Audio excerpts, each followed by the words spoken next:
திருவலாங்காடு ஸ்ரீ மந்தவெளியம்மன் மற்றும் ஸ்ரீ கங்கையம்மன் திருக்கோவில் ஜாத்திரை திருவிழா திரளான பெண்கள் பால்குடம் ஊர்வலமாக எடுத்து வந்து அம்மனுக்கு அபிஷேகம் செய்தனர்.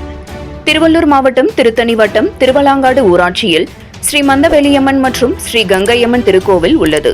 இந்த திருக்கோவில் ஜாத்திரை திருவிழா கொடியேற்றத்துடன் தொடங்கியது. இந்நிகழ்ச்சியில் இந்த பகுதியைச் சார்ந்த திரளான பக்தர்கள் அம்மனுக்கு காப்பு கட்டி விரதமிருந்து வழிபட்டு வருகின்றனர். அம்மனுக்கு இந்நிகழ்வில் ஜாத்திரை திருவிழாவில் திரளான பெண்கள் பம்பை இசை மேளங்கள் முழங்க பால்குடம் ஊர்வலமாக எடுத்து வந்து அம்மனுக்கு அபிஷேகம் செய்யப்பட்டது. அபிஷேகத்திற்கு பிறகு சிறப்பு அலங்காரம் செய்யப்பட்டு மகா தீபாராதனை காண்பிக்கப்பட்டது. நிகழ்வில் பங்கேற்ற பக்தர்களுக்கு அம்மன் புடவைகள் மற்றும் பிரசாதங்கள் ஆகியவற்றை திருக்கோவில் நிர்வாகம் பக்தர்களுக்கு வழங்கினார்கள். 7 Green News செய்திகளுக்காக திருத்தணி செய்தியாளர் மணிகண்டன்.